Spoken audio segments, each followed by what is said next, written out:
What's up, FTCs? We're going to start another little segment called Prediction Bingo for all the PLEs coming up.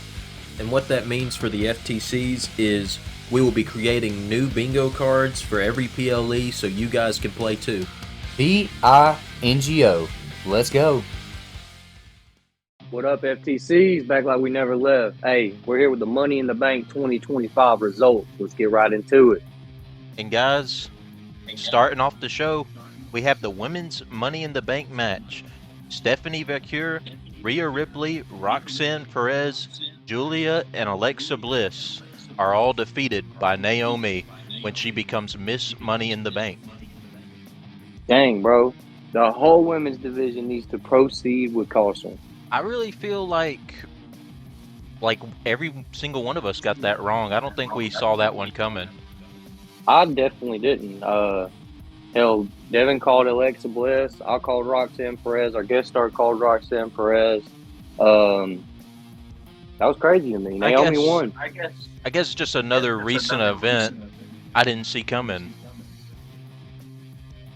But it does make sense. The whole proceed with caution character, it was made for her to win Money in the Bank, I think.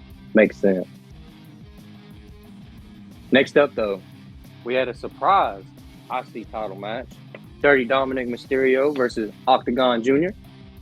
Dirty Dom wins.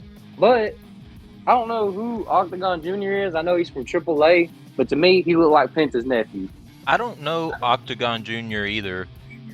And I'm not really sure what's up with this reoccurring trend where it's like we have a surprise fifth match and they don't build anything up and they don't book it, they don't put it on the card. I don't understand that. I'm not a fan. I'm glad Dominic retained, but of course we knew this guy from AAA wasn't about to come and win the Intercontinental Championship. Yeah, it's just not going to happen, bro. It's not going to happen. We have the Women's Intercontinental Championship match. Becky Lynch defeats Lyra Valkyria. I got one thing to say about that.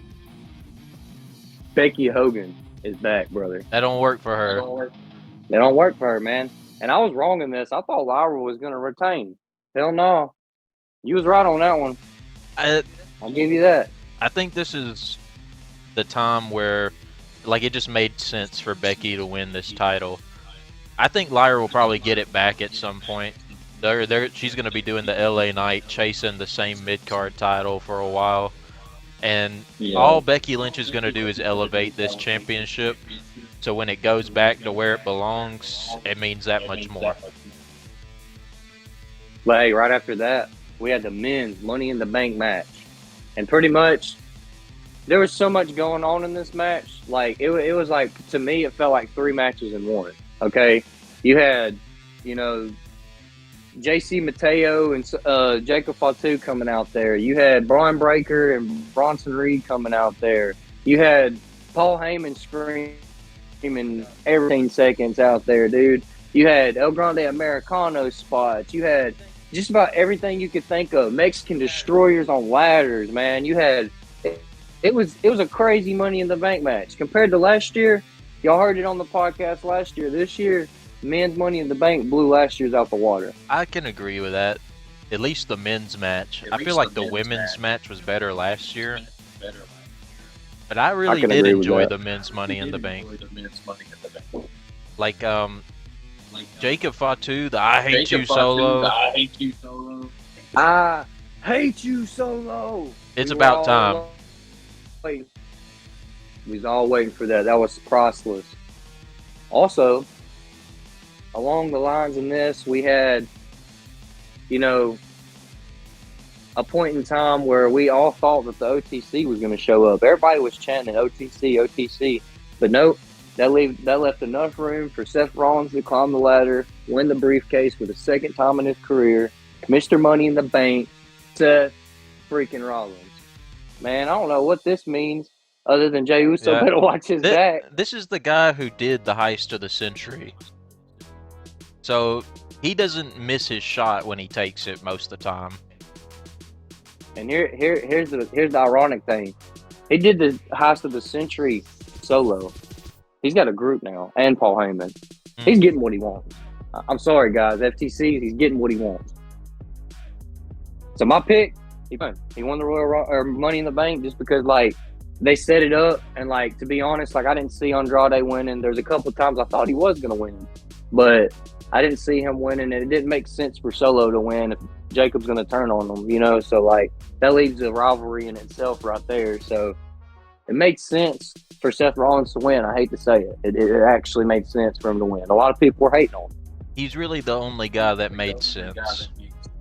LA Knight, yes, it's a good pick, but Seth Rollins is an even better one. Yeah, that's true. All in all, for this Money in the Bank, I'll give it a solid A rating. I enjoyed it thoroughly. I watched it later than everybody else. I was a little bit late getting to it. But even still, no spoilers. I enjoyed it. Good show. I'm gonna have to give it a B, and that's just because the main event match like wasn't what I thought it was gonna be. Jey Uso, Cody Rhodes, they beat John Cena and Logan Paul, but it's because we get R-Truth back. Nobody saw that happening. I definitely didn't see that happening. I thought he really got fired, whatever. We still don't know if that's a work or a shoot yet, by the way.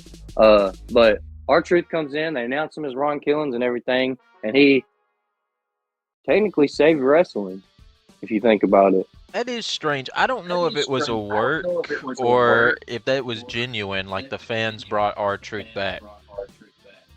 That's crazy. I just thought of that, FTC. Ron Killings just attempted to save wrestling. John Cena was wanting to ruin it, and they didn't win, so he technically saved it. That's crazy work. That's a good storyline. That's crazy. But yeah, all in all, I had to give it a B just because, like, I mean, the men's and the women's Money in the Bank, to me, opinionated, I think they were both good. Every other match, I feel like could have been more. We could have seen those on Raw or SmackDown, I feel like, every other match. But the Money in the Bank, what we were there to see, I mean, we got what we were wanting to see out of it, I think. We couldn't ask for no more, no less, I don't think. As far as what's next for everybody, I really don't know, because we're going to have another main event coming up, so there ain't no telling. For all we know, Lyra and Becky could run it back. I don't know who's trying to see that again. But guys, that's Money in the Bank 2025. Let us know what you think down in the comments below. Be sure to follow all of our socials, and guys, keep riding with us. AFTC for life. And that's about it for this episode. Like, comment, share, and subscribe. As for the fan connection, we're out of here.